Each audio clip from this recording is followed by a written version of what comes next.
bond with the Queen as the two royals giggle their way through their first joint public engagement. The Duchess of Sussex showed her growing bond with the Queen today as the pair carried out their first official engagements together in Cheshire, just a month after her wedding.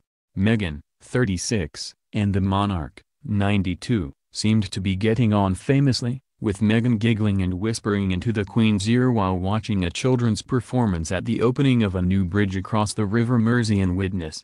The royal visitors were seen smiling and chatting to each other and to dignitaries as they watched youngsters dance to a 7-minute medley of music that included Edgar's March Pomp and Circumstance and the Beatles' Can't Buy Me Love. Today is the opportunity for Meghan to receive a masterclass from the Queen in how to conduct royal engagements. It was around 10 months after her own nuptials before the Duchess of Cambridge undertook a similar day of events, and will no doubt be viewed as a sign of royal confidence in the former actress. The Queen has been on the throne for 66 years and has conducted tens of thousands of public engagements, shaking hundreds of thousands of hands along the way. Former Suits star Meghan couldn't resist sporting another creation by her wedding designer Givenchy for the visit, and looked elegant in the cream-fitted dress with a cape feature at the shoulders, nipped in at the waist with a black belt, carrying a simple black bag by the same designer. And in another sign of her growing friendship with the Queen, Harry's wife sported a pair of delicate pearl earrings, given to her by the monarch as a gift. Meanwhile, Her Majesty was vibrant as ever in a lime green ensemble by Stuart Parvin and hat by Rachel Trevor Morgan. The former actress enjoyed an inaugural overnight trip on the royal train with the Queen, ahead of her first day of engagements with the monarch, and arrived at Runcorn station this morning after travelling up from London with the head of state on the distinctive burgundy liveried locomotive. Arrival in Cheshire. The Queen and Meghan arrived in Runcorn by train this morning, and as they disembarked they were greeted by the Lord Lieutenant of Cheshire, David Briggs, who told the Duchess. She replied, "That's correct. I'm very happy to be here." Her nerves, and lack of experience in the minutiae of royal protocol, were in evidence as they prepared to get into the Queen's Bentley awaiting them in the station car park. There was a moment of confusion as the Duchess appeared unsure who should get into the car first. "What is your preference?" she asked the Queen. "You go first," said the Queen. "Oh, okay," said the Duchess. Mersey Getaway Bridge. Their first stop was the new £1.86 billion Mersey Getaway Bridge, where the royal visitors chatted to Halton Council officials, architects and engineers and others involved in the 25-year project to create the new toll bridge across the Mersey between Widnes and Runcorn. "It's a magnificent bridge," Meghan told them before joining the Queen on a stage to watch a dance performance by local schoolchildren celebrating 1,000 years of crossings across the river. The Duchess was absolutely interested in the dance performance and in the history of the various bridges that have crossed the river, said David Parr, Halton Council's chief executive. Before they left, the Queen and Meghan accepted posies from two schoolgirls, Savannah Cafferty, 11, and Alarni Wayne, who was celebrating her 8th birthday. "They both wished me happy birthday," said an excited Alarni. Savannah, smiling afterwards, said, "I never thought I'd get the chance to meet the Duchess." The Queen and Meghan both praised the children's dance performance, in the grounds of a science museum half a mile from the bridge, when they spoke to Andrew Curfey, whose theatre company had brought 80 children aged 5 to 18 from 9 local schools together to create their show, entitled Bringing Communities Together. "It's been a massive treat, a massive buzz for us all," Mr. Curfey, 32, said. They both wanted to talk. The Queen said she really enjoyed it, but the best hit was just before they left with Meghan. "She turned back and said to me, 'The children did great by the way,'" Mr. Curfey said of Meghan. "She was really calm considering it was her first official engagement with the boss. She is with the boss, so no pressure." Meghan also chatted to Phil Redmond, the creator of television dramas such as Brookside, Grange Hill, and Hollyoaks, after he was introduced to the Duchess with his wife Alexis, the High Sheriff of Cheshire. "I wondered if she wanted a part in Hollyoaks," he said. "She will have to go through the audition process like everyone else." He was joking and admitted their conversation has been more about how nice it was to see the Duchess with the Queen. "I didn't ask her, but there is a lunch to come," he said. It's a big day for Cheshire. Minutes silence. At 12 p.m., the royals observed a minute's silence on the street outside the Storyhouse Theatre to mark the first anniversary of the Grenfell Tower disaster, after arriving to tumultuous scene events of flag-waving, cheering crowds. Both women stood on the steps to the theatre, with their heads bowed as a klaxon sounded. Storyhouse Theatre. Meghan and the Queen visited the Storyhouse Theatre complex in Chester, which features a library and performing arts spaces. Inside they watched as a group of children from Ashgrove Farm Day Nursery took part in an enthusiastic rendition of The Wheels on the Bus. The Queen smiled and pointed at little Shrian, too, for whom the excitement had been too much. He had fallen asleep in one of the staff's arms. They also met a group of Syrian refugees engaged in a craft project. On their way to their second performance of the day, the Queen and the Duchess stopped off to speak to a group of digital buddies, a group of young volunteers helping elder members of the local community get to grips with technology in the library area.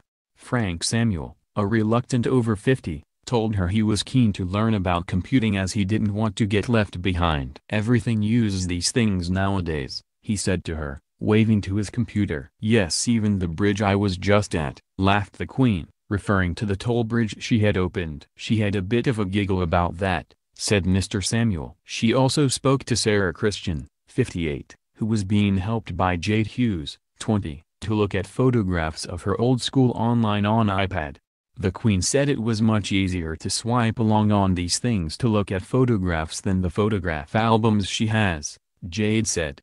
She also told Graham Haslett, 62, who had come in to learn about how to use his new smartphone, it must be very confusing. Meghan added, it's not easy for everyone to do that. The royal visitors watched a performance by Fallen Angels, a dance theater company for people recovering from addiction. Wonderful. That must help, she remarked. She and Meghan then moved into the theater to watch a medley of songs from Storyhouse's latest production, A Little Night Music, as well as a performance by actors from Swallow and Amazons and children from schools including Cherry Grove, Queen's School and St. Clair's.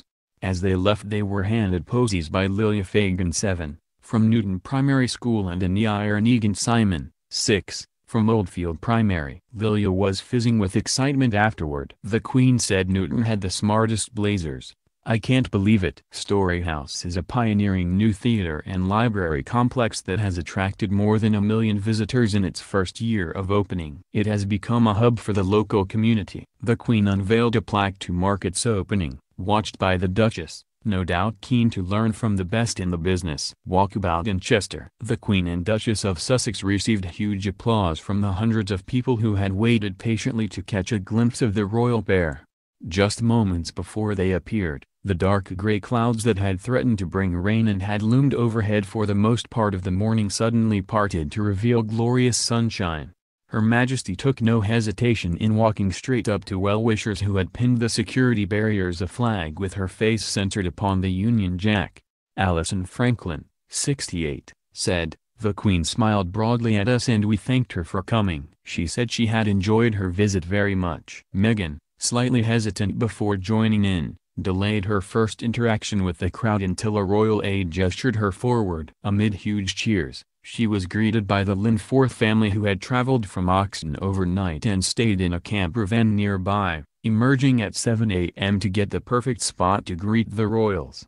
Mum Claire beamed as her son Ben, 8 and daughter Charlotte, 9, shook hands with the Duchess and welcomed her to the city. The children, who had been granted the day off school by their head teacher, handed Meghan a bouquet of flowers as the Duchess said, "Thank you so much." Royal fan Joe Richards from Chester handed the Duchess a gift book of sketches by her friend depicting local landmarks before asking her about married life. She said, "Meghan looked simply perfect, she is actually jaw-droppingly gorgeous." I thanked her for coming to Chester and she sweetly said, "You're welcome, I'm very happy to be here." Then I asked her was she enjoying married life and she said Harry is the best husband ever. She was so sweet. Buoyed by her friend's confidence, Sharon Briscoe, 61, from nearby Chirk asked to see Meghan's wedding ring before remarking on Meghan's stunning look at her Windsor wedding. Mrs. Briscoe said, "I was actually stunned by how beautiful she is in the flesh." I asked her how married life was and she said wonderful. And then I told her how gorgeous she looked at her wedding and that both her and Harry look made for each other, to which she replied, "Thank you, that means so much to us both. It was an unforgettable experience, just wonderful." A group of school friends from Stockport in Manchester took the first train to Chester this morning to get in place outside the town hall to catch a glimpse of the Queen and Meghan. Daisy Johnson, 20, excitedly called out to the Duchess as she came by, attempting to usher her over to meet her friend, also called Meghan. Daisy said, "I got quite excited as she was getting nearer and I just blurted it out, really. I called over to her, 'Excuse me Meghan, do you want to meet my friend Meghan?' She turned to us straight away and walked over, smiled and said, 'Hello Meghan, lovely to meet you.'" Meghan Parry, 20, said, "I couldn't believe it. She actually came over and said hello. It was really lovely." On board the royal train, the monarch has invited Meghan to accompany her for a day of engagement today, and Mail Online understands that, given the distances involved, the train set off yesterday, arriving at Runcorn station this morning. While the Queen always tends to make long-distance journeys on her train overnight, it will be quite the eye-opener for her new granddaughter-in-law. The locomotive consists of 9 carriages in total, however. These are often reduced to 7 depending on the number of people traveling, and Her Majesty is said to describe it as one of the few places where she can relax in total privacy. At over 150 years old, it is the only private, non-commercial train service catering to one family still in operation in the UK, and these photos offer a rare glimpse into Britain's most exclusive railway service. Much of the 9-carriage train currently in service dates back to 1977, when it was extensively used during the Silver Jubilee tours, and while a novel experience, it is terribly dated and not entirely luxurious. In fact, photographs of inside the train show how it is now a lot more functional, in contrast to the plush interiors that it used to boast in its glamorous heyday. This comes after criticism over the expense of the royal train, which cost taxpayers £900,000 in 2016. Her Majesty's personal saloon is 75 feet long and fitted with secondary air suspension, giving passengers an exceptionally smooth and comfortable ride.